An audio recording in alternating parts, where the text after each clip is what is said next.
Oi, gente, antes de assistir o vídeo, olha, inscreva-se no canal e também dê o seu like. Isso é muito importante para a gente, tá bom? Olha, curta bastante o nosso vídeo e que Deus abençoe você. Irmãos, nós estamos na nossa jornada ao longo do livro de Gênesis. Nós chegamos no capítulo 27, nós estamos estudando os versículos 30 a 40. Gênesis 27, versículos 30 a 40. Eu quero que os irmãos acompanhem aqui a leitura desse trecho. Os irmãos sabem, esse é o quarto quadro narrativo presente em Gênesis 27. Os irmãos têm acompanhado, já tenho repetido isso muitas vezes. O capítulo 27 de Gênesis tem 5 quadros narrativos. E cada quadro narrativo tem como marca principal um diálogo extremamente importante para o desenvolvimento da história. Nós já estudamos os 3 primeiros quadros narrativos. Agora estamos estudando o quarto quadro narrativo, que vai dos versículos 30 a 40, Gênesis 27, de 30 a 40. E vamos fazer a leitura então, já começamos a estudar esse texto, já apresentei para os irmãos as divisões que vamos seguir, mas eu quero ler novamente os versículos 30 a 40, para que os irmãos se lembrem do que está acontecendo aqui na história, já que nós fizemos o último estudo nesse texto na semana retrasada só. Então, para refrescar a lembrança, a memória dos irmãos. Gênesis 27, versículos 30 a 40, tem aí o quarto quadro narrativo. Isaac e Esaú descobrem que foram ludibriados. Esse é o título do quarto quadro narrativo. Então, diz assim o texto: mal acabara de abençoar a Jacó, tendo este saído da presença de Isaque, seu pai, chega Esaú, seu irmão, da sua caçada. E fez também ele uma comida saborosa, a trouxe a seu pai e lhe disse: levanta-te, meu pai, e come da caça de teu filho, para que me abençoes. Perguntou-lhe Isaque, seu pai: quem és tu? Sou Esaú, teu filho, o teu primogênito, respondeu. Então estremeceu Isaque de violenta comoção e disse: quem é, pois, aquele que apanhou a caça e matrou-se? Eu comi de tudo antes que viesses, e o abençoei, e ele será abençoado. Como ouvisse Esaú tais palavras de seu pai, bradou com profundo amargor e lhe disse: abençoa-me também a mim, meu pai. Respondeu-lhe o pai: veio teu irmão astuciosamente e tomou a tua bênção. Disse Esaú: não é com razão que se chama ele Jacó? Pois já 2 vezes me enganou. Tirou-me o direito de primogenitura e agora usurpa a bênção que era minha. Disse ainda: não reservaste, pois, bênção nenhuma para mim? Então respondeu Isaque a Esaú: eis que o constituí em teu senhor, e todos os seus irmãos lhe dei por servos. De trigo e de mosto o apercebi. Que me será dado fazer-te agora, meu filho?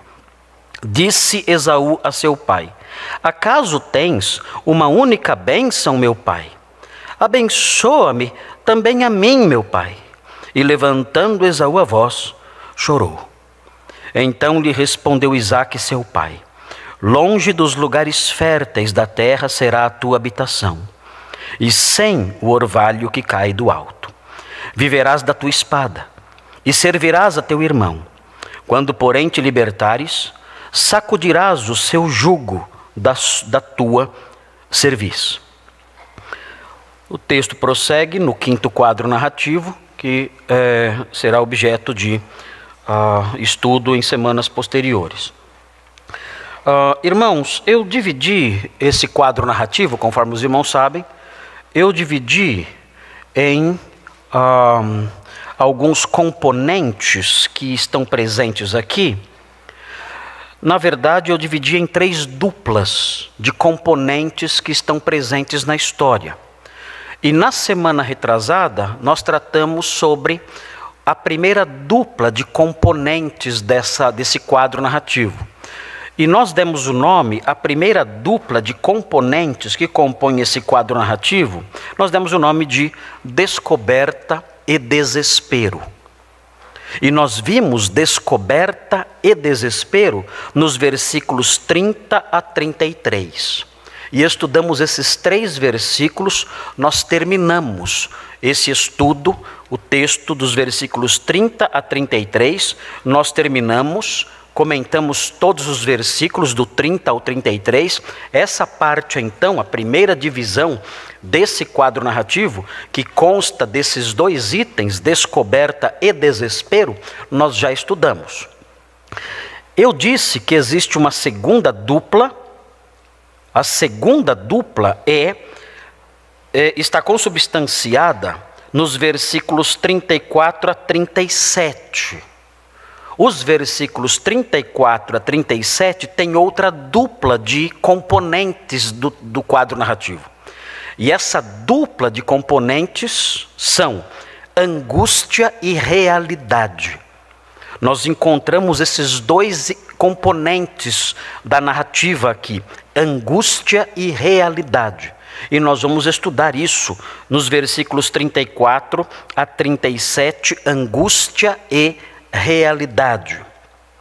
E na sequência, nós temos outra dupla de integrantes da narrativa, que envolve os versículos 38 a 40. Essa outra dupla de componentes tem o nome aí nós demos o nome de pranto e consolo. Nós encontramos esses 2 elementos aqui, pranto e consolo, nos versículos 38 a 40. Então essa é a divisão desse quadro narrativo. Nós vamos caminhar sobre essas divisões e então fica fácil dos irmãos acompanharem. A primeira divisão que eu mencionei aí, nos versículos 30 a 33, descoberta e desespero, como eu disse, nós já tratamos disso. E eu gostaria, eu pretendo fazer isso hoje, eu gostaria de, nessa altura, chegando ao versículo 33, eu gostaria de fazer hoje uma digressão aqui. O que é uma digressão?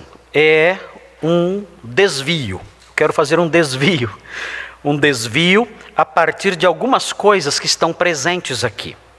Eu quero fazer esse desvio para que isso sirva, o desvio que eu vou fazer, o desvio da exposição, eu vou parar a exposição um pouco hoje, vou parar a exposição dos versículos hoje, e a partir do que é dito no finalzinho do versículo 33, eu quero fazer uma digressão que tem por propósito alertá-los sobre perigos que há hoje em dia, e também dar elementos de consolo para os irmãos em face de diversas realidades que nós estamos vivendo nos últimos tempos, nos últimos dias sombrios, esses dias que estamos vivendo.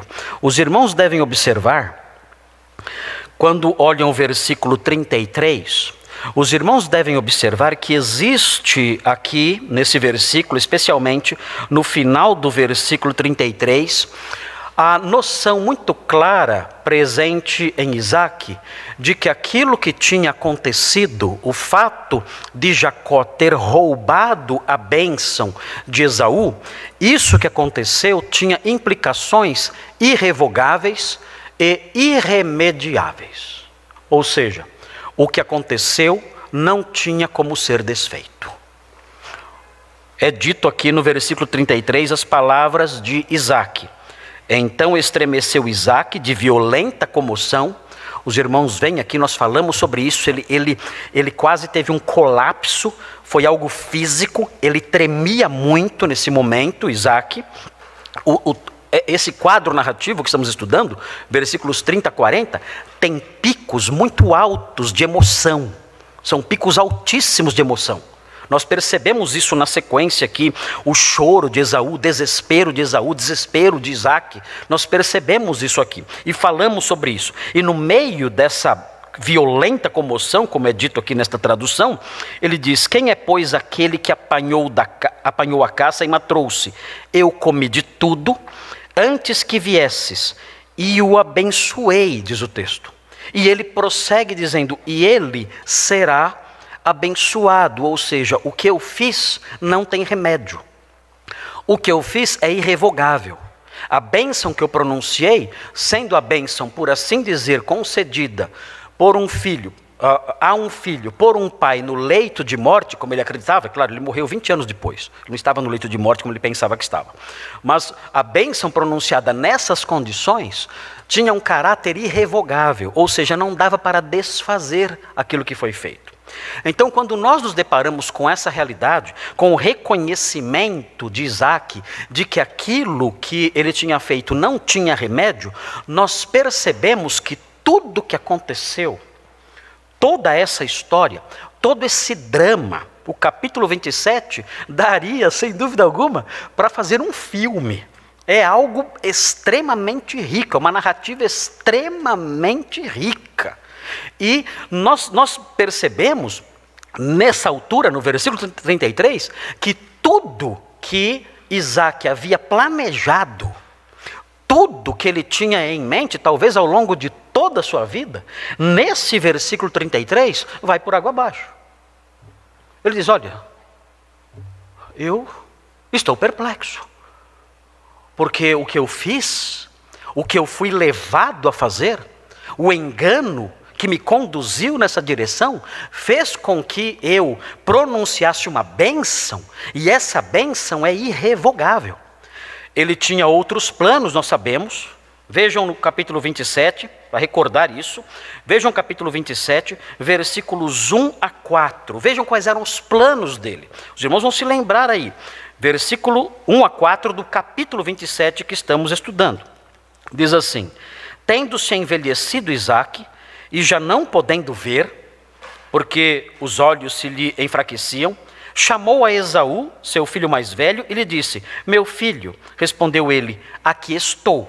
Disse-lhe o pai, estou velho, e não sei o dia da minha morte. Agora, pois, toma as tuas armas, a tua aljava e o teu arco, saia ao campo e apanha para mim alguma caça, e faze-me uma comida saborosa, como eu aprecio, e traze-ma, para que eu coma, e te abençoe antes que eu morra. Este era o plano dele. Estes eram seus planos. Ele tinha isso em mente. Mas o que nós descobrimos, nós já sabemos, nós como leitores posteriores disso tudo aqui, nós temos informações privilegiadas, porque nós sabemos que Deus tinha outros planos, e esses outros planos que divergem do plano de Isaac expresso nesses versículos 1 a 4, esses planos envolviam o contrário. E esses planos estão presentes, nós percebemos, esses planos estão presentes, eles se apresentam a nós no capítulo 25, 23, onde nós encontramos o que eu tenho chamado de oráculo, um oráculo acerca do que aconteceria de fato, quais eram os planos de Deus.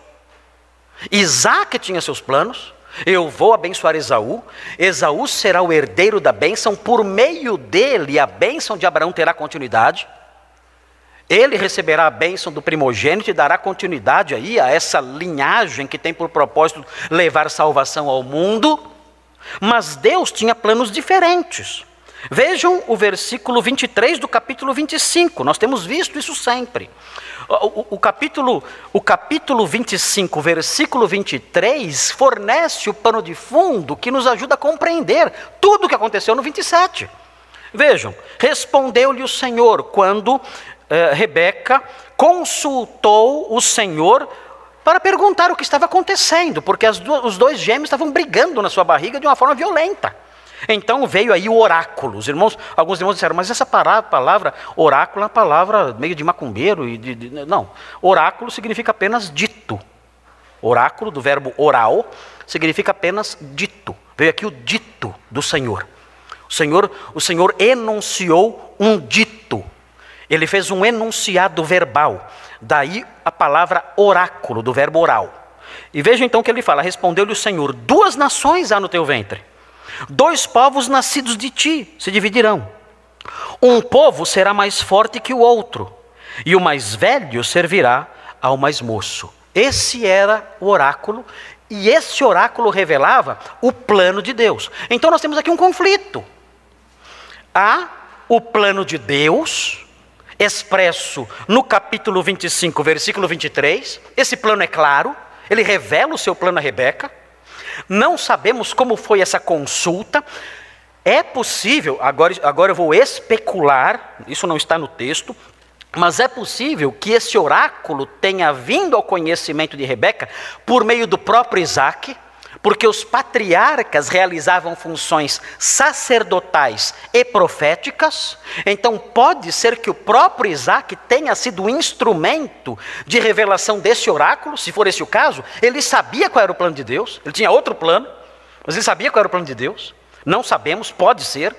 Mas enfim, de qualquer modo, o que nós encontramos aqui é um conflito entre os planos revelados de Deus, aqui o plano foi revelado, e os planos de Isaac, presentes no capítulo 27, de 1 a 4. E o que nós encontramos na sequência então? Quais são os planos que prevalecem? Os planos de Isaac ou os planos de Deus? Quem adivinhar vai ganhar um cafezinho de graça lá embaixo. É muito simples, é muito fácil descobrir isso. Isso está de graça em toda a narrativa. Na verdade, nós encontramos essa realidade da supremacia de Deus, fazendo com que os seus planos prevaleçam sobre os planos dos homens. Isso está presente não só num capítulo como esse. Isso está presente em toda a Bíblia. Toda a Bíblia mostra isso. Se há dois planos, o de Deus e o seu. Se há dois planos, o de Deus e o nosso. Espero que não seja Covid isso aqui. Espero que esse não seja o plano de Deus. Se for, acho que não é não, né? Sai daí. Se há conflito entre os dois planos, o de Deus e o nosso, na Bíblia, essa lição é muito simples, essa lição é muito clara, essa lição é inequívoca. A Bíblia mostra claramente que não há como ser diferente. O plano de Deus prevalecerá. E mais, o plano de Deus prevalecerá, mesmo sendo um plano, aos nossos olhos, absurdo. Mesmo sendo um plano, aos nossos olhos, incompreensível. E mesmo que isso envolva, e é isso que tem nos incomodado mais.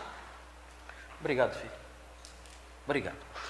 E mesmo que isso envolva, e isso tem nos incomodado mais, mesmo que isso envolva o comportamento fraudulento das pessoas envolvidas.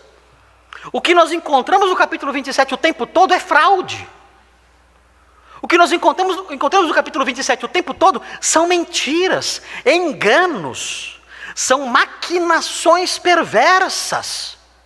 E nós vemos Deus usando tudo isso.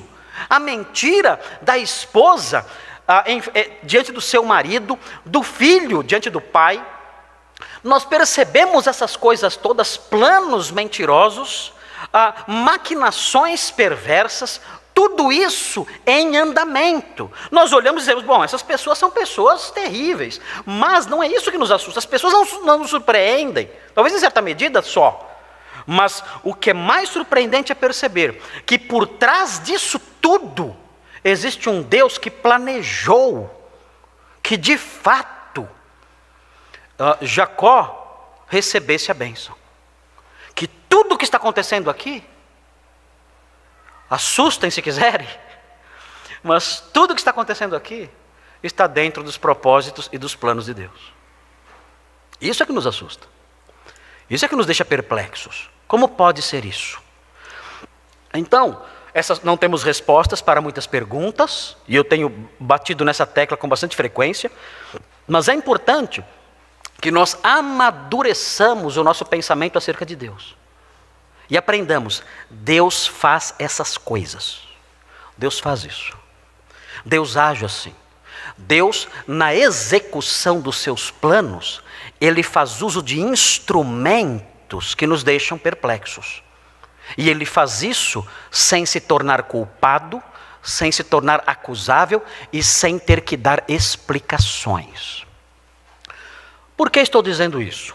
Bem, existe já há alguns anos, algumas décadas, a igreja brasileira, não só brasileira, mas a igreja mundial, foi invadida por uma forma de pensamento que sutilmente foi sendo engendrada na mente dos crentes. Essa forma de pensamento que foi engendrada na mente dos crentes, das igrejas ao longo das décadas, isso começou por volta da década de 80. Na década de 80 começamos a ouvir falar dessas coisas, mas de um modo muito embrionário, algo assim muito incipiente ainda. Nós vimos que começou a crescer isso. E hoje em dia há pastores ensinando essas coisas que eu vou mencionar.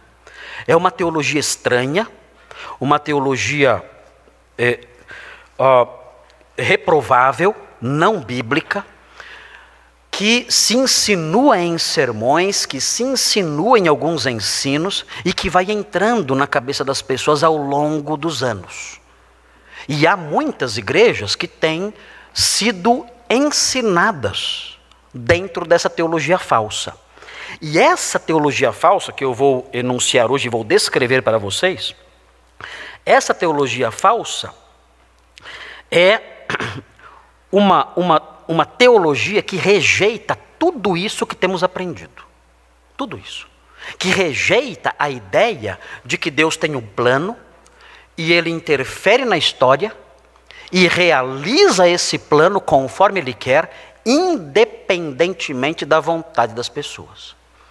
Deus atropela vontades. Quando nós lemos um texto como esse, nós aprendemos o quê? Atropela. Mas nós ouvimos frases curiosas hoje em dia. Deus não atropela a vontade de ninguém. De onde vem isso? De onde vêm essas noções? Deus respeita a vontade das pessoas. Deus não atropela a vontade de ninguém. De onde vêm essas coisas? Nós automaticamente conectamos isso a uma teologia que é mais popular e que está aí presente, divulgada por aí afora, que é o arminianismo. Mas na realidade, o arminianismo puro, ele não ensina exatamente essas coisas. Esse tipo de assertiva, esse tipo de afirmação é procedente de uma teologia muito mais danosa. E o nome dessa teologia, e os irmãos não verão essa teologia sendo nomeada nos púlpitos por aí afora. O nome é teologia do processo. Esse é o nome dessa teologia. Talvez os irmãos nunca tenham ouvido falar dela. Muitos aqui devem ter ouvido, porque leem sempre, estão sempre se atualizando acerca dessas coisas, mas não é uma teologia, não é uma expressão, a expressão teologia do processo não está na boca do povo. Os pastores que ensinam teologia do processo não dizem, olha, eu sou um teólogo do processo, eles não falam isso. Os pastores arminianos dizem, eu sou arminiano. Os pastores calvinistas falam, eu sou calvinista. E assim por diante. Mas os teólogos do processo não chegam numa igreja e dizem, olha, eu sou um teólogo do processo. Não fazem isso, eles não fazem isso. Por causa disso, nós acreditamos que nós muitas vezes não temos nem noção de que essa teologia existe. Mas essa teologia existe e ela está difundida no meio evangélico. E o que essa teologia diz? Bom, eu vou tomar água, espero que seja plano de Deus que eu tome mesmo e melhore. E aí eu vou explicar o que é isso para os irmãos, porque certamente os irmãos já tiveram contato com a teologia do processo de indireta. E eu vou explicar o que ela diz, que são assertivas, são teses, são asseverações que contrariam tudo o que nós cremos acerca de Deus e tudo o que nós temos aprendido acerca do modo como Deus administra a história e acerca dos seus atos salvadores, dos seus atos administrativos sobre a história, contraria tudo o que temos aprendido, tudo o que a Bíblia ensina.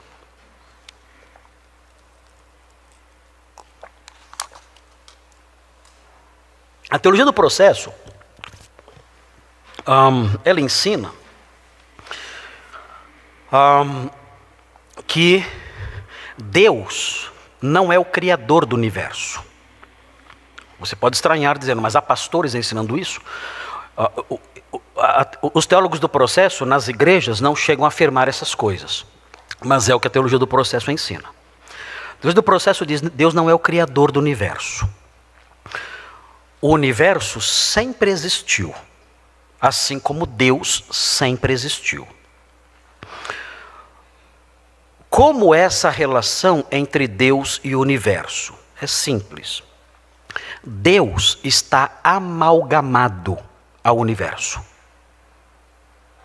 Ele está presente nas coisas, em tudo. Deus está difuso, presente em todas as coisas que existem. Mas é diferente do panteísmo. Isso não é panteísmo. Porque no panteísmo, Deus é tudo. Na visão panteísta, Deus é tudo e tudo é Deus. A teologia do processo não diz isso. A teologia do processo diz que Deus está em tudo e tudo está em Deus. Então existe uma palavrinha para isso, que não é panteísmo. O panteísmo diz que Deus é tudo e tudo é Deus. Essa teologia diz que Deus está em tudo.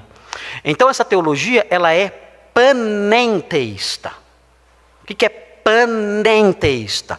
Deus está em tudo e tudo está em Deus.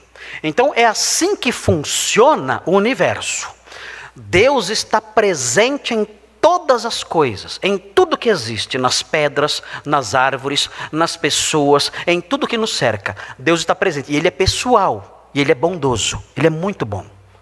Deus é bondoso, Deus é pessoal e Deus se relaciona com tudo. Deus se relaciona com as pessoas, Deus se relaciona com os animais, Deus se relaciona com toda a sua criação.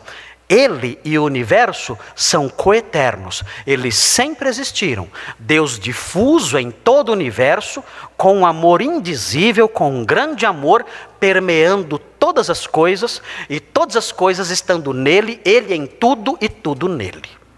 Essa é a visão da teologia do processo. Muito bem, é lindo.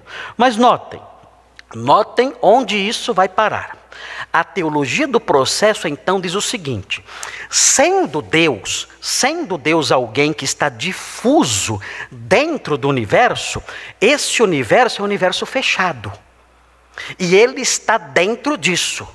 Consequentemente, Deus não é um Deus transcendente, que está acima da criação. Ele não é assim. Ele não está acima da criação.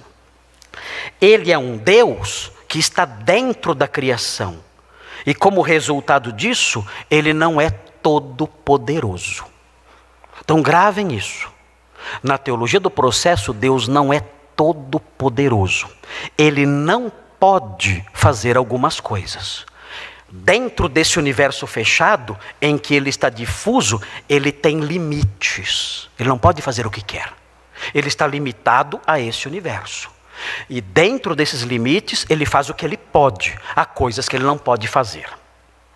E notem, o que Deus não pode fazer? Há muitas coisas que Deus não pode fazer. Mas a principal coisa que Deus não pode fazer é interferir na sua liberdade. Ele não pode fazer isso. O que ele pode fazer então? Ele pode tentar influenciar você por diversos meios. Ele pode usar o bem que uma outra pessoa fez para influenciar você. Então, se você fizer o bem, notem isso, se você fizer o bem, você dará a Deus material para tentar influenciar outras pessoas. Se você fizer o mal, você vai empobrecer Deus. Deus terá menos material para influenciar outras pessoas. Ou seja, você pode enriquecer Deus, ou você pode empobrecer Deus.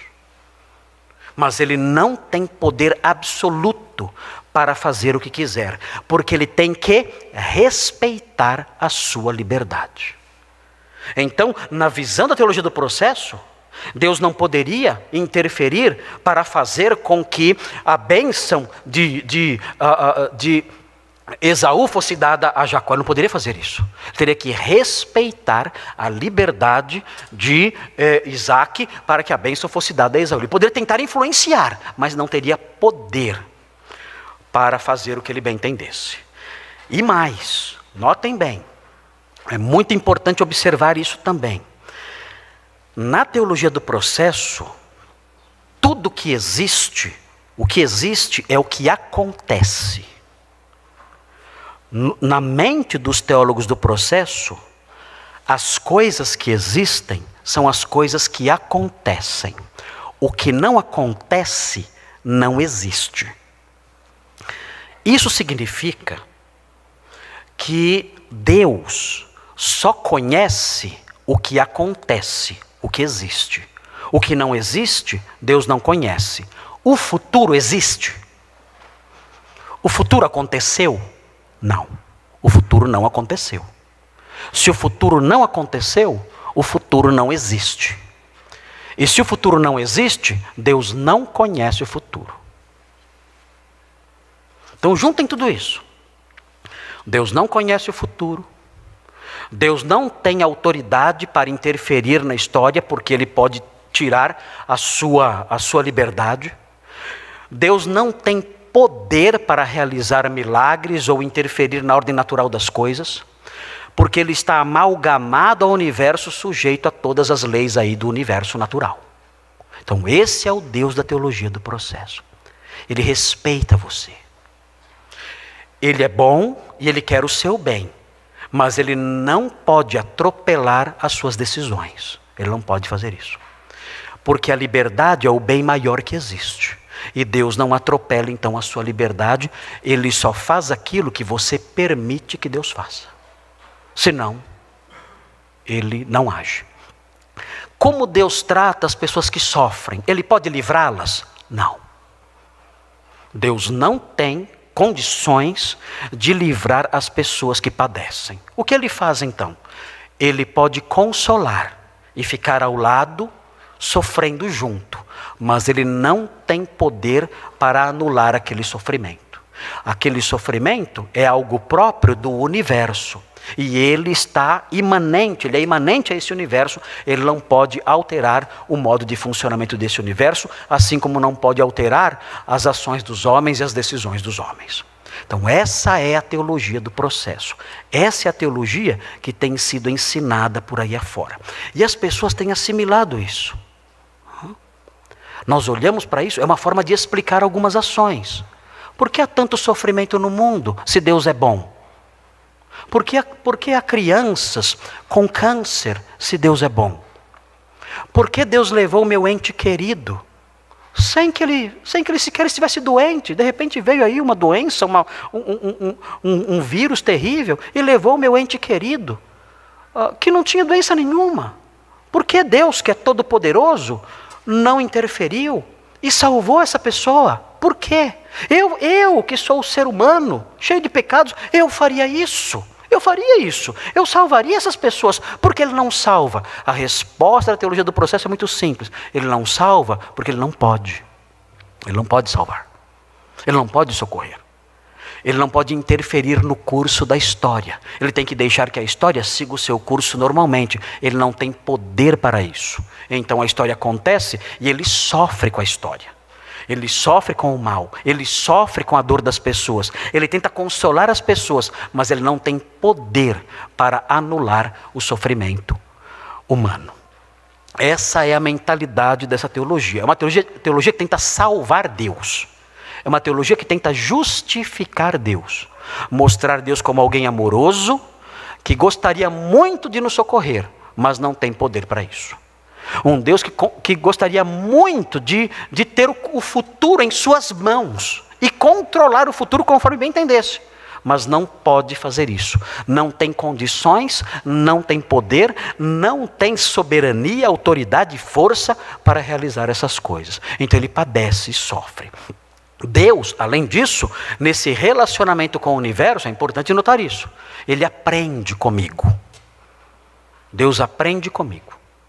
Ele olha para mim e no seu relacionamento comigo, Ele vai amadurecendo e entendendo melhor as coisas. E Deus vai se aperfeiçoando num processo de crescimento relacional. É por isso que se chama teologia do processo. Deus, no seu relacionamento com o universo, no qual ele está amalgamado, Deus vai tendo experiências novas todo dia com a humanidade. E ele vai aprendendo com a humanidade. E a humanidade pode aprender com ele também. E Deus então vai melhorando cada dia mais.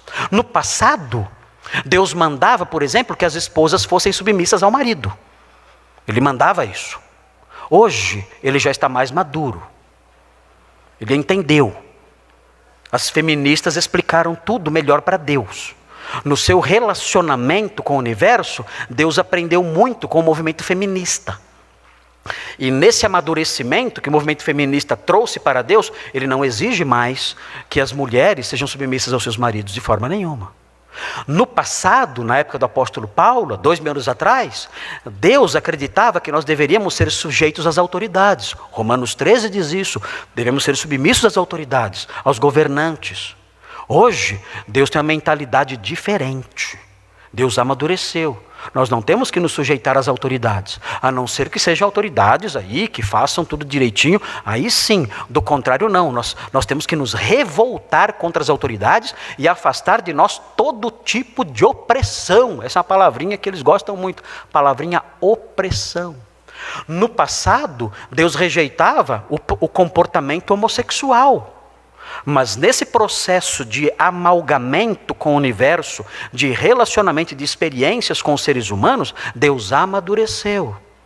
Hoje, ele aprendeu muito com o movimento LGBTQYZJC+. Eu não sei nem quantas letras tem mais isso aí. Ele aprendeu. Ele amadureceu com o movimento LGBT. Então hoje, Deus não condena mais as práticas homossexuais, não. Ele tem um modo diferente de pensar.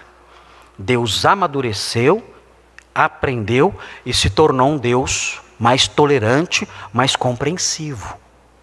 Então é por isso que quando nós ouvimos sermões hoje em dia, por aí afora, nós escutamos coisas estranhas. Nós vemos pastores defendendo certas pautas que nós olhamos na Bíblia, vemos na Bíblia que são inaceitáveis. E aqueles pastores que não se apresentam como liberais, pastores que se apresentam como ortodoxos, ensinando coisas estranhas, afirmando, enunciando frases do tipo que eu falei: Deus respeita a liberdade das pessoas. Deus não quer que isso aconteça, mas isso depende do nosso livre-arbítrio. Deus não pode interferir nas decisões que você toma. É por isso que você escuta essas frases. E você pensa: uau, que frase bonita, que interessante essa frase. Nós não sabemos que por trás disso tudo existe essa teologia danosa. É uma teologia que rejeita o Deus da Bíblia. É uma teologia que não aceita o Deus da Bíblia. E que foi criada nessa época, aí, por volta... no seu formato teológico, talvez por volta da década de 80, no seu formato teológico. A filosofia já existia antes, a filosofia do processo. A teologia do processo talvez tenha tomado mais força e forma na década de 80. Mas por trás dessas afirmações que nós achamos bonitas, que nós achamos interessantes e que mostram um Deus compreensivo, tentando fazer as coisas e tudo mais, que nós vemos tudo bonitinho e cor-de-rosa, por trás disso existe essa teologia, essa mentalidade que não tem nada que ver com o Deus da Bíblia. O Deus da Bíblia não é assim. Mas as pessoas, quando olham para o Deus da Bíblia, têm dificuldade de aceitá-lo. E olham para isso e dizem: não, como pode Deus agir assim como ele age em Atos 27, em Gênesis 27? Como ele pode agir dessa forma? Eu não posso aceitar isso. Tem que haver uma outra explicação. E então surge esse modelo. Um modelo que satisfaz o nosso intelecto. Então aprendo. Deus não é assim. Esses textos refletem uma outra mentalidade. Uma mentalidade antiga. Na realidade, Deus... Ele vê o sofrimento, ele sofre com a dor dos homens, ele tenta fazer alguma coisa, mas não pode forçar ninguém, ele tem que respeitar a liberdade humana, ele não pode fazer com que as coisas sejam diferentes, ele não conhece o futuro, não pode garantir o futuro, nada disso, ele apenas padece e vai aprendendo e se aperfeiçoando conosco e sofrendo com a nossa dor e se coloca ao nosso lado. Quando nós sofremos, ele se coloca ao nosso lado e nos ajuda e tenta nos consolar. É isso que ele faz. Eu, da minha parte, tenho que fazer o bem, porque se eu fizer o bem, eu forneço material, eu enriqueço Deus. Eu forneço material para que ele possa influenciar outras pessoas. Se eu fizer o mal, eu empobreço Deus e tiro dele condições de influenciar os outros para o bem. E eu devo aprender também, aprendam isso, eu tenho que aprender também a perdoar Deus. Porque eu tenho que entender que a perda que eu sofri, ele gostaria muito de evitar, mas ele não tem poder para isso. Então aprenda a perdoá-lo. Você que está frustrado com Deus, você que não aceita o que Deus fez, entenda agora. Você tem que perdoar Deus. Tem que dizer a Deus: Senhor, eu te perdoo. Tá bom? Amém? Quem falar amém, quem falar amém não tá entendendo nada. Tem que fazer isso. Você tem que olhar para o seu sofrimento e dizer: eu não entendo porque Deus fez isso. Opa, não diga isso. Entenda, Deus não fez isso. Ele queria que tudo fosse diferente. Mas Ele não pode interferir nisso. Ele não tem poder para isso. Entenda que Ele sofre com você. E perdoe Deus. Perdoe Deus no seu coração. Diga a Ele: Senhor, eu te perdoo. O que vocês acham dessa teologia? Amém? Irmãos, é lindo. É lindo. Mas notem bem. Satanás na Bíblia, nunca Satanás na Bíblia aparece, exceto no Apocalipse, quando ele aparece como ele realmente é, quando ele aparece realmente sem máscaras. Tirando o livro do Apocalipse, Satanás nunca aparece com dentes pontiagudos querendo devorar as pessoas. Não. Ele sempre aparece como alguém com um discurso bonito. Mesmo a serpente aparece para Eva não ameaçando, dizendo coisas bonitas. Não é nada disso. Não é bem assim. Vocês têm que entender que, na realidade, se vocês comerem desse fruto, a mente de vocês vai se abrir. Vocês vão crescer espiritualmente. Vocês vão crescer intelectualmente. Será uma bênção comer desse fruto. Sempre Satanás se apresenta assim. Satanás sempre se apresenta de modo atraente, educado. Sempre assim. De modo educado, atraente, com discursos bonitos. Essa é a forma de atuação do diabo, sempre. Quando nós olhamos a teologia do processo, ela é assim. Ela é um discurso doce. Ela é um discurso bonito, Deus bonitinho sofrendo, Deus querendo ajudar, coitadinho não pode, Deus sofrendo com você. Tudo é lindo, mas é uma teologia diabólica que tem sido difundida por aí afora. Certamente os irmãos já ouviram sermões em que os pastores disseram essas coisas que eu disse sutilmente, tentando influenciar os irmãos nessa direção. Quando nós olhamos para Gênesis, quando nós olhamos para o texto bíblico e vemos o que acontece aqui, vemos o versículo 33, em que Jacó mostra que o que ele fez é algo irrevogável, que o plano de Deus prevaleceu. Quando nós olhamos para isso, então nós aprendemos lições importantes acerca disso. Nós aprendemos lições importantes acerca do modo como Deus gere, como Deus gerencia a história da humanidade. E isso pode nos deixar perplexos, mas é assim que funciona. Vejam, os planos de Deus, essa é uma afirmação que eu quero fazer agora, é um enunciado teológico, e é um enunciado teológico que vai contra tudo que a teologia do processo ensina, mas que eu vou fazer com base num texto como esse, no conjunto de verdades ensinadas em Gênesis, especialmente capítulo 25 e 27, é importante aprender esse enunciado teológico. Eu vou pronunciar alguns aqui, para que os irmãos se protejam dessas tendências atuais, que têm crescido, têm se alastrado. Então, um enunciado muito importante. Os planos de Deus são irrevogáveis. Deus não muda seus planos. E não podem ser frustrados. Deus está acima da história, Deus está acima do universo, não está amalgamado ao universo. Ele tem planos, Esses planos são perfeitos, são planos irrevogáveis e ninguém pode frustrar os planos de Deus. Ninguém. Ele não respeita, ele não olha para as pessoas e fala, eu queria fazer diferente, mas eu tenho que respeitar a sua vontade. Ele não faz isso. Quando ele quer fazer algo, ele atropela. Não gostei desse Deus, só tem esse. Só tem esse. O resto são ídolos inventados por aí afora. O Deus verdadeiro é assim. O Deus de Moisés é assim. O Deus de Paulo é assim. O Deus de Isaías é assim. O Deus de Jó é assim. Ele é um Deus que tem os seus planos são perfeitos, seus planos são irrevogáveis e ninguém pode frustrá-los. Veja, observe Jó no capítulo 23. Quero que os irmãos fiquem com isso muito fortemente gravados no coração de vocês, antes de nós retomarmos a exposição de Gênesis. Vejam o livro de Jó. Notem que o livro de Jó está dentro de um contexto de indizível sofrimento e de um sofrimento, da nossa perspectiva, injusto. Um homem bom, temente a Deus, passando por situações simplesmente indescritíveis em termos de sofrimento. Vejam que Jó diz no capítulo 23 do livro que tem o seu nome. Jó 23, vejam o que ele diz. É Jó falando, versículos 13 e 14, falando sobre Deus. Prestem atenção nisso, isso se aplica a você, inclusive durante essa pandemia. Veja o que diz. Mas se ele resolveu alguma coisa, pergunta, quem o pode dissuadir?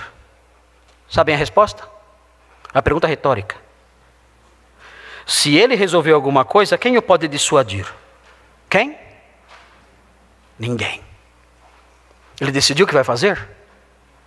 Ele vai fazer. Vejam a sequência. O que ele deseja, isso fará. Ninguém pode impedir. Vejam a sequência. Agora, vejam como isso afeta a nossa vida particular. No versículo 14, Jó fala em termos gerais.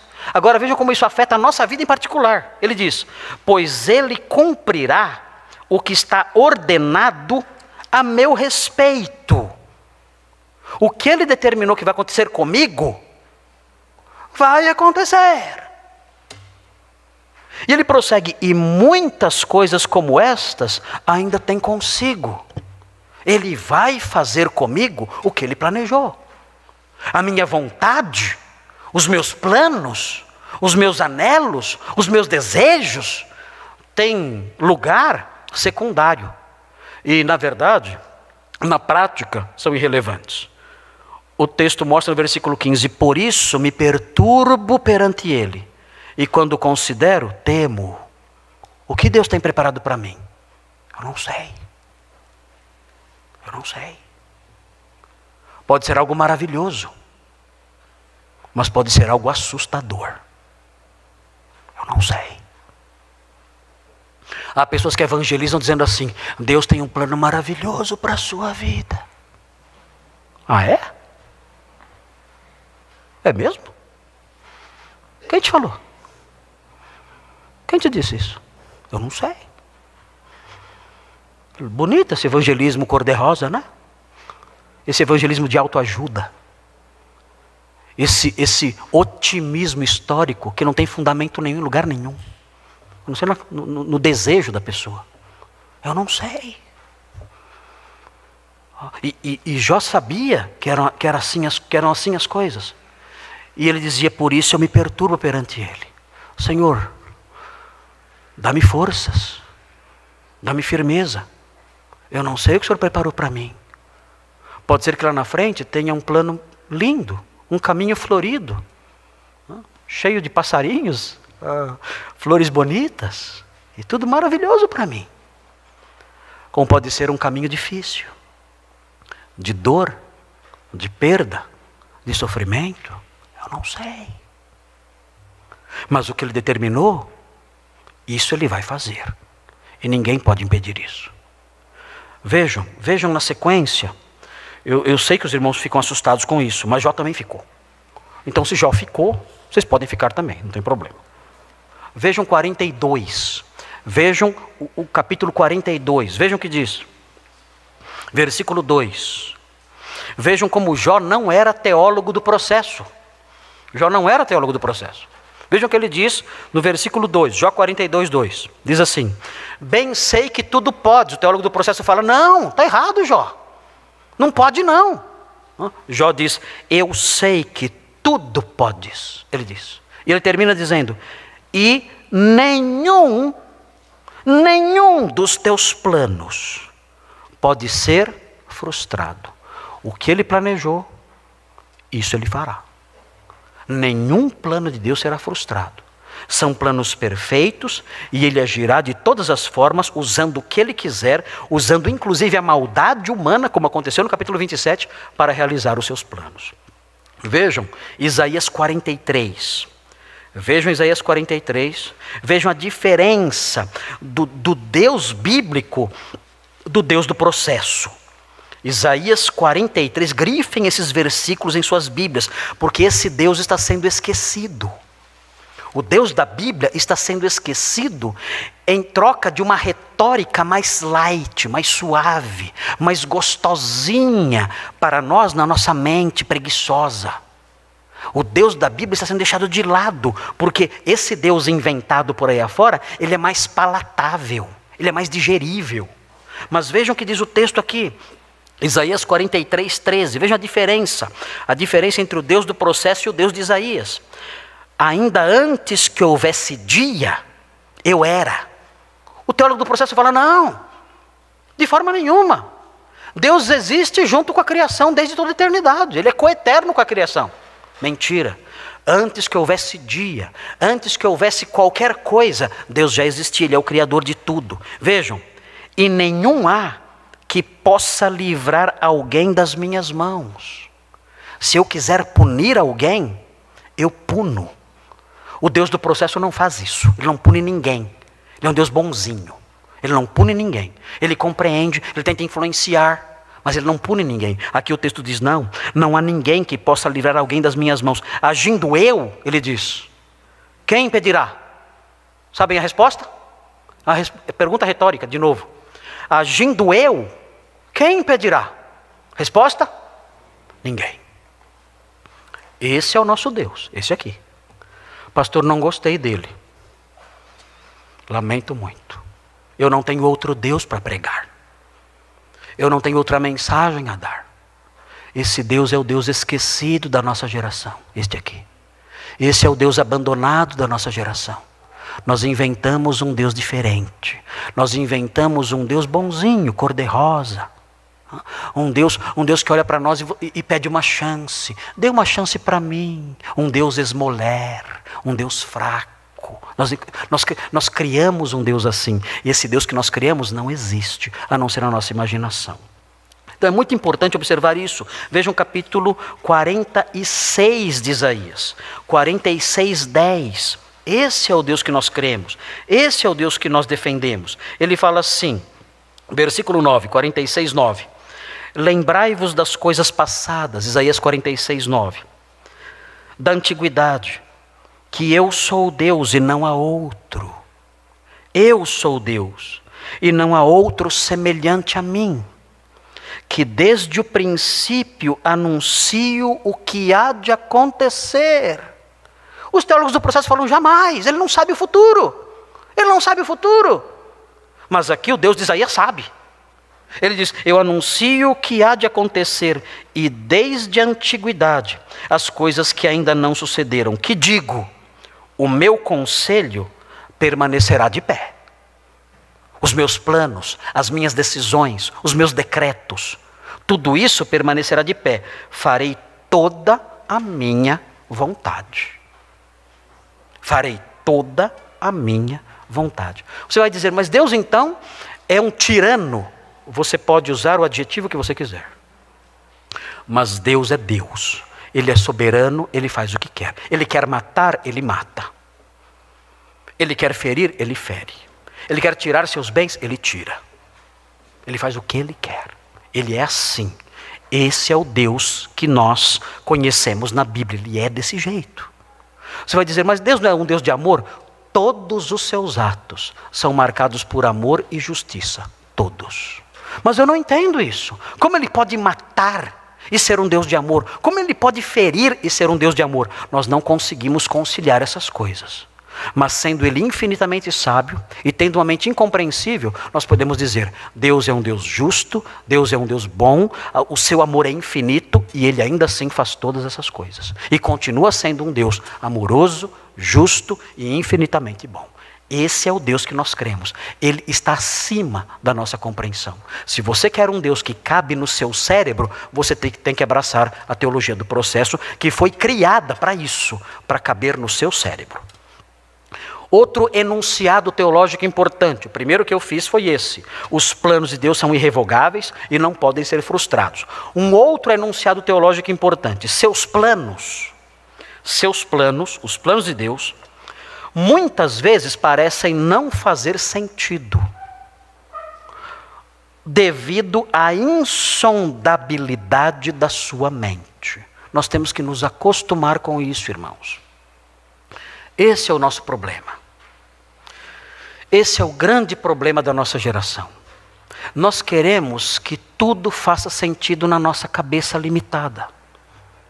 Nós queremos que tudo se encaixe direitinho. E nós estamos lidando com um Deus cuja mente é infinita, está além da nossa compreensão. Isso tem que entrar na nossa, pelo menos isso tem que entrar na nossa mente. A insondabilidade da mente de Deus. Eu tenho que compreender que eu sou uma criatura. Eu não posso compreender a mente infinita do Criador. Assim como o meu cachorrinho não pode entender a minha mente, eu não posso entender a mente do meu Criador. O seu cachorrinho entende a sua mente? Nem você entende a sua mente. O cachorrinho tem muito menos condições. Ele não pode entender a nossa mente. Nós também não podemos compreender a mente de Deus, ela está muito acima da nossa mente. Temos que aprender essa lição básica, essa lição fundamental, essa lição elementar, óbvia. A mente de Deus é insondável. Nós não compreendemos seus planos, muitas vezes não têm sentido nenhum, parecem não fazer sentido nenhum. E temos que conviver com isso. Porque a mente dele está acima da nossa. Um texto muito conhecido é Romanos 11. Eu gosto muito desse texto, que fala sobre o modo como Deus administra a salvação. Romanos 11. E quando ele termina as suas considerações, ele enuncia princípios que nós temos que assimilar, princípios gerais que temos que assimilar. Vejam o que ele diz aqui. Vejam como isso foi esquecido no meio evangélico atual, na teologia moderna, na teologia contemporânea. Vejam o que diz aqui. Olhem só o versículo 33 de Romanos 11. Diz assim: ó profundidade da riqueza, tanto da sabedoria como do conhecimento de Deus. Veja o que vem agora. Quão insondáveis são os seus juízos, e quão inescrutáveis os seus caminhos. Eu não posso sondar os juízos de Deus, e eu não posso submeter a escrutínio os caminhos dele. Eu não posso entendê-los. Isso tem que entrar na minha cabeça. Eu não posso entender. Prossigam. Quem conheceu a mente do Senhor? Vocês conhecem alguém? Quem conheceu os segredos da mente do Senhor? Ou quem foi seu conselheiro? São perguntas absurdas. Ninguém conheceu a sua mente infinita. Ninguém deu conselhos a ele. Vejam na sequência. Ou quem primeiro deu a ele, para que lhe venha a ser restituído. Ele está dizendo, ele deve a quem? Deus deve o que para você? Deus lhe deve explicações? Não. Ele não deve nada a ninguém. Ele faz o que ele quer, ele age como ele quer, nós não compreendemos, e ele não tem que dar explicações. Quando Jó se lamentou ali terrivelmente, ali vemos no seu livro as suas dores, seus lamentos e tudo mais, Deus se manifestou a ele, e Deus deu alguma explicação para ele? Que explicação Deus deu para ele? Nenhuma. Eu sei o que aconteceu porque eu li os primeiros capítulos, mas Jó não leu.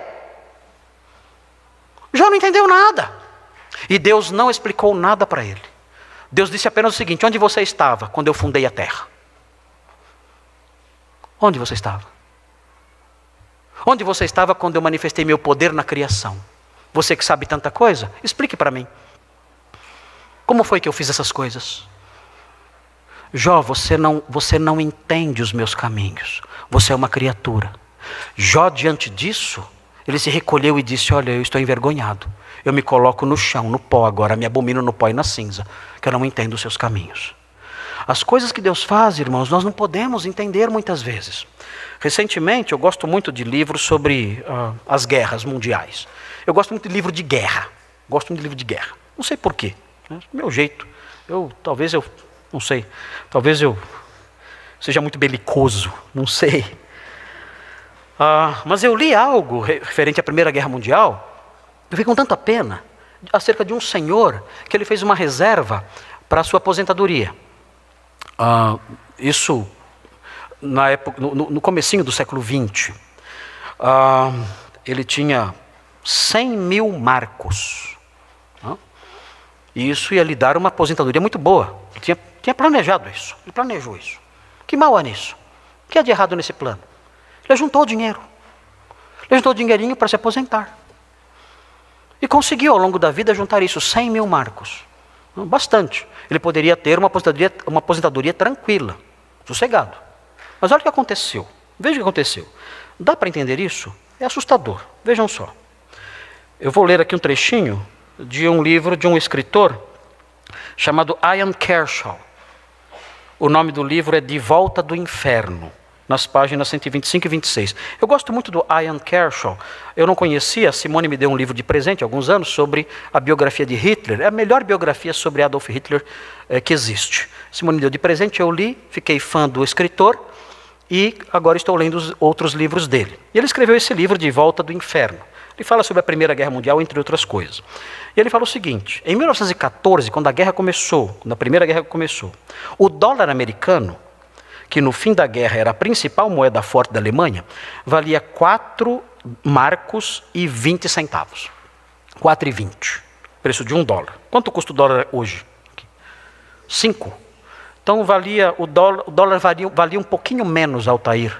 Você que é da área de finanças, o dólar valia um pouco menos em marcos na época do início da guerra. 4,20. Transforma em real, dá para ter uma ideia mais ou menos de quanto era $1. 4,20. Já passamos por isso, né? Já passamos pelo dólar a 4,20. Aí prossegue. No fim da guerra, essa cotação subira para 14 marcos. Imaginaram o dólar a 14 reais? Vocês acham? Vamos viajar? Não? Dólar a 14 reais. Aguardem. Em fins de 1920, 2 anos depois do fim da guerra, o dólar custava 65 marcos. Já pensaram nisso? 65, transforma em reais. Quanto está o dólar? 65 reais. Quem comprou dólar tá rico. Não parou, não. Em janeiro de 1922, alcançava 17.972 marcos. Eu não consigo imaginar isso. $1, 17.972 marcos. Não dá para imaginar isso. Não acabou, não. Vejam. Em novembro de 1923, disparou para um nível atordoante. Valor do dólar na Alemanha. Em 1923, 44,2 bilhões de marcos. Consegue imaginar isso? $1, transforma em real, $1 valendo 44,2 bilhões de reais. Se você tivesse $1 guardado no seu cofre, na sua carteira, $1, está rico, está milionário. Então vejam, o que esses números quase incompreensíveis significavam para as pessoas comuns, como o nosso senhorzinho que fez lá a sua economia, que viviam de suas modestas poupanças,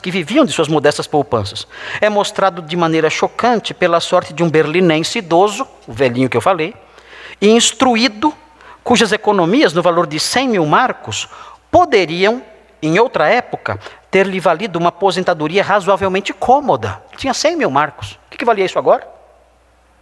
O que valia 100 mil marcos agora? Vejam, com a perda de valor da moeda, os 100 mil marcos dele não pagavam mais do que um bilhete de metrô. O que ele fez? De fato, ele deu um passeio de metrô pela cidade e, ao voltar, trancou-se em seu apartamento, onde morreu de fome. Todas as economias dele. Deu uma volta de metrô, foi tudo no bilhete, entrou no apartamento e morreu de fome. O que são os nossos planos? Como compreender isso? Como compreender os planos de Deus na administração da história olhando algo assim? O que esse homem fez de errado? Nós não entendemos. Como, Senhor, como? Esse homem era um homem honesto, trabalhando, juntando seu dinheirinho para ter uma aposentadoria tranquila. Ele morre de fome. De fome. Tudo que ele tinha, tudo que ele juntou a vida inteira, foi reduzido a um bilhete de metrô. Deu uma volta, foi até Jabaquara e voltou e morreu. Entrou no apartamento, se trancou, falou, morreu de fome ali. Não tinha dinheiro para comprar comida.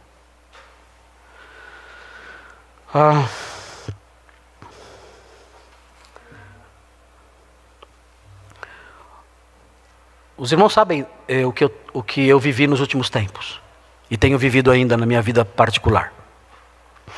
A minha mãe, ela está acamada há mais ou menos 5 ou 6 anos, no estado vegetativo. Meu pai vivia na mais perfeita saúde cuidando dela.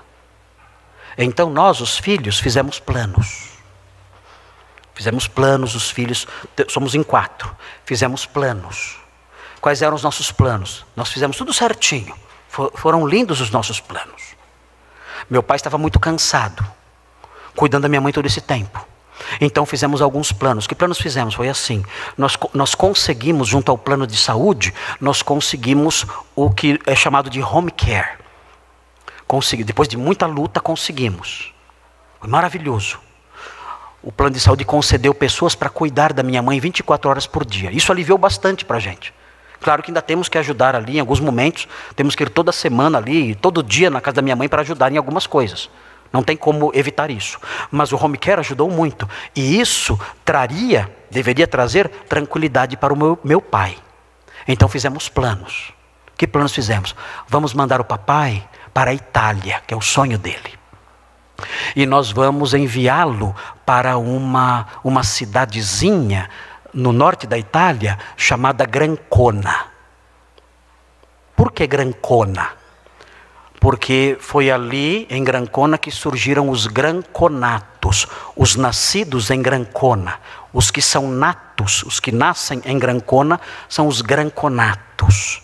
E nós queríamos que meu pai conhecesse a terra dos granconatos. Ele se orgulhava muito de ser um granconato, não sei porquê, mas se orgulhava muito disso. Existem mais ou menos 400 granconatos no mundo. São poucos granconatos no mundo. Os irmãos são privilegiados de ter só aqui na igreja, ter uns 3 ou 4 aí. São poucos, no mundo todo tem 400 e pouquinhos granconatos. E nós tínhamos esse plano então, pai, você vai conhecer Grancona. E aí você vai descansar tranquilo. E a mamãe está no finzinho da vida. E ela então falecendo, nós vamos então pegar você vai poder sair, levaremos você passear, levaremos você nesses lugares, levaremos você na igreja. Esses são os nossos planos. O que Deus fez? Deus matou meu pai. Deus matou meu pai. E deixou a minha mãe sofrendo aqui. Qual o sentido disso? Digam para mim qual é o sentido disso. Não faz sentido, na minha cabeça não faz sentido. Não faz sentido nenhum isso. Ele estava bem, estava desfrutando de saúde perfeita, mas Deus fez isso. Deus não levou minha mãe, que estava doente, agonizando, lá sofrendo, vegetando numa cama há 5 anos. Não levou minha mãe. Não.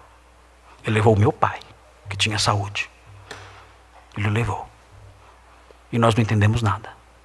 Nós não compreendemos a mente dele. Não entendemos nada.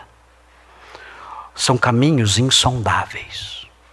São caminhos inexplicáveis. E nós temos que aprender com a teologia acerca disso. A mente do Senhor está acima da nossa. E nós não podemos explicar os seus caminhos. Eu não entendo isso. Eu não entendo. Eu não entendo ir na casa da minha mãe agora e vê-la numa cama, ali, sofrendo todos os dias. E olhar para a poltrona ao lado e ver aquela poltrona vazia, porque meu pai não está mais aqui. Eu não entendo isso. Mas a teologia bíblica me ajuda a compreender o seguinte: os planos de Deus estão além da nossa compreensão. Nós não entendemos. Mas há um terceiro enunciado doutrinário e teológico que eu quero pronunciar para terminar a minha pregação de hoje. E o terceiro enunciado teológico, dentro disso tudo, é o seguinte: seja como for, em sua insondabilidade, mesmo sendo impossível de sondar os planos de Deus e suas razões, ele não dá explicações. Deus não explica o que ele faz. Ele não explicou para mim o que ele fez. Ele não me deve explicações. Quem deu a ele para que ele venha a ser restituído? Ou seja, quem é credor dele? Deus me deve explicações? Não. Deus não me deve explicações. Ele não dá explicações. Mas o texto bíblico diz o seguinte: isso é maravilhoso. E isso eu não posso deixar de pronunciar. Porque eu sei que os irmãos estão sendo bombardeados agora por informações muito duras.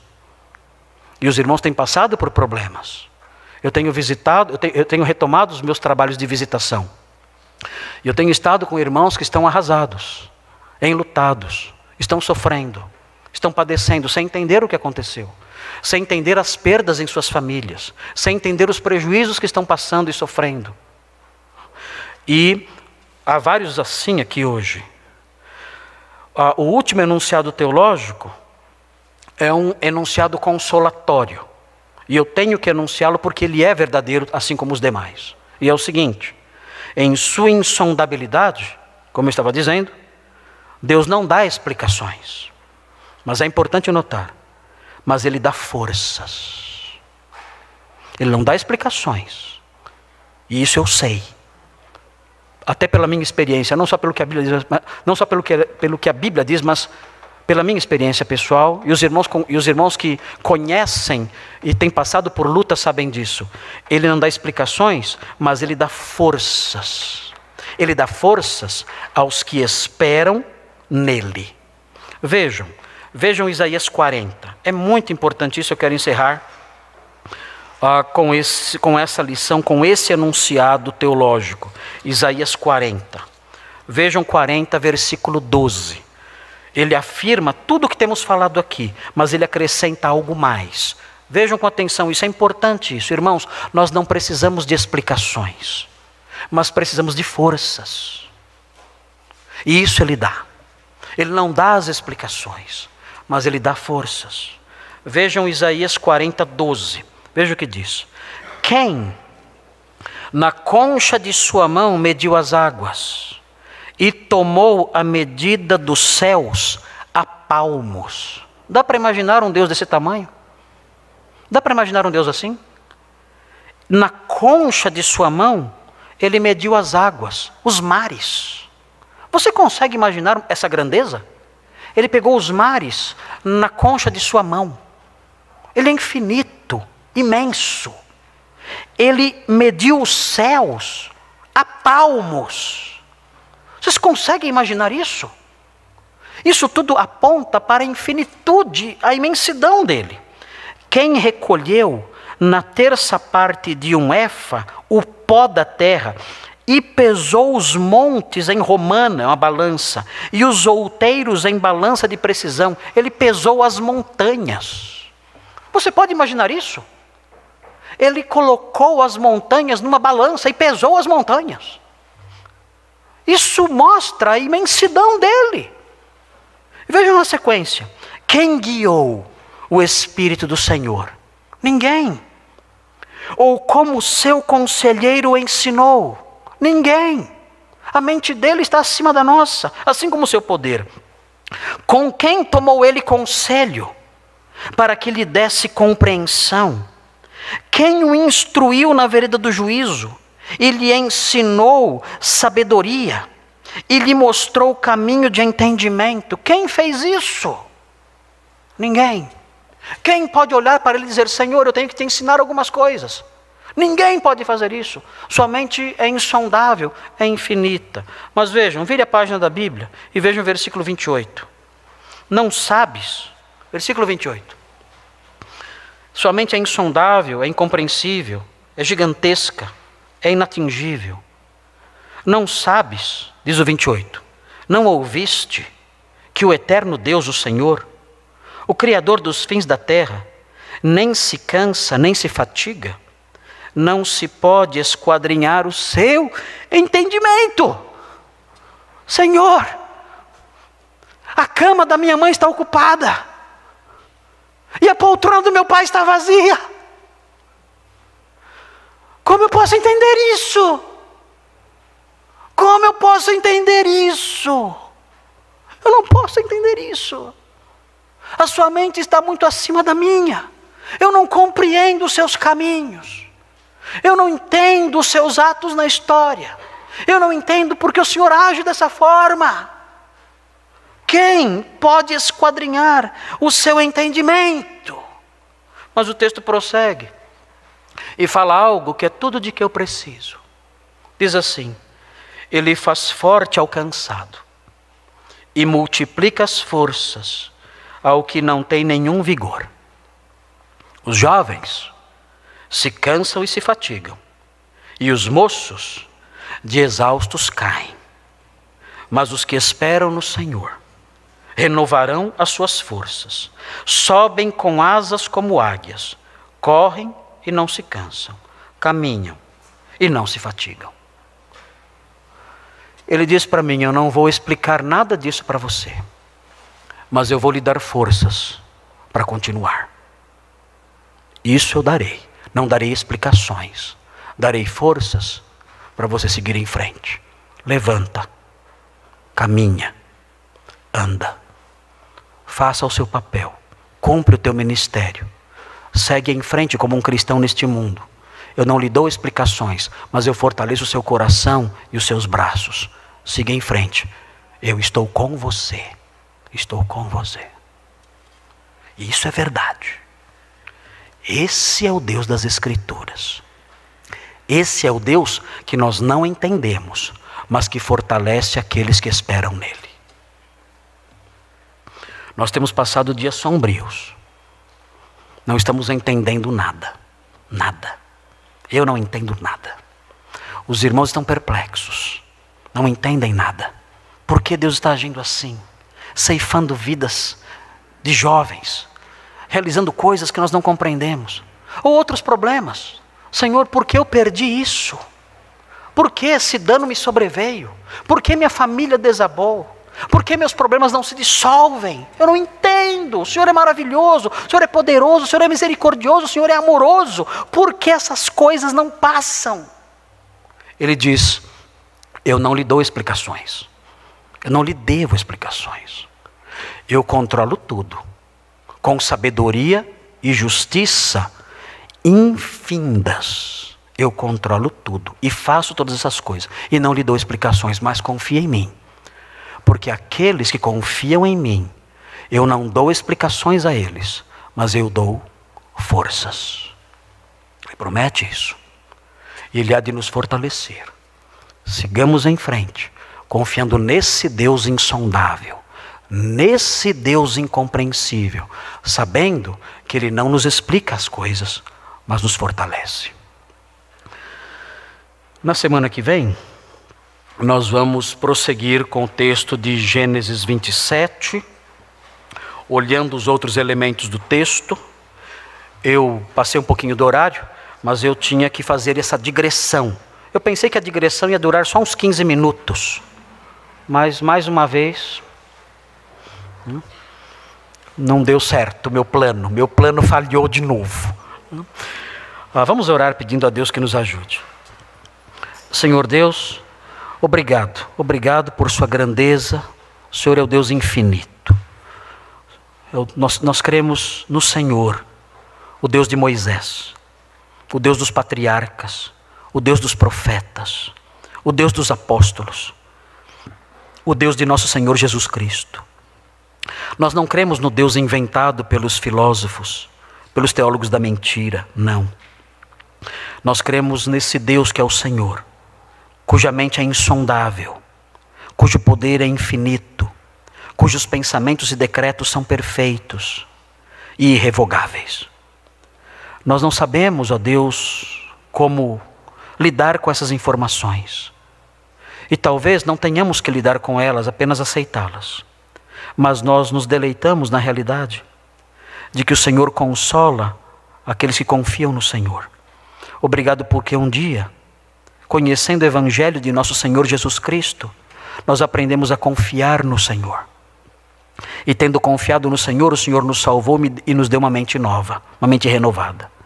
Obrigado porque com essa mente nós podemos aceitar os seus decretos insondáveis e podemos ser fortalecidos pela verdade de que o Senhor está conosco e o Senhor agirá conforme o seu querer e renovará as nossas forças. Ajuda-nos nisso, Senhor. Pedimos em nome de Jesus, o nosso Salvador. Amém. Oi pessoal, eu espero que vocês tenham gostado do vídeo e olha, por favor, não esqueçam de dar o seu like, não esqueçam de se inscrever no nosso canal, isso é muito importante para nós, e também não se esqueçam de compartilhar. O nosso objetivo é divulgar a palavra de Deus e queremos que você seja um cooperador aí trabalhando com a gente nesse esforço de fazer a mensagem do Senhor chegar o mais distante possível ao maior número de pessoas, tá bom? Contamos com vocês. Tchau, tchau.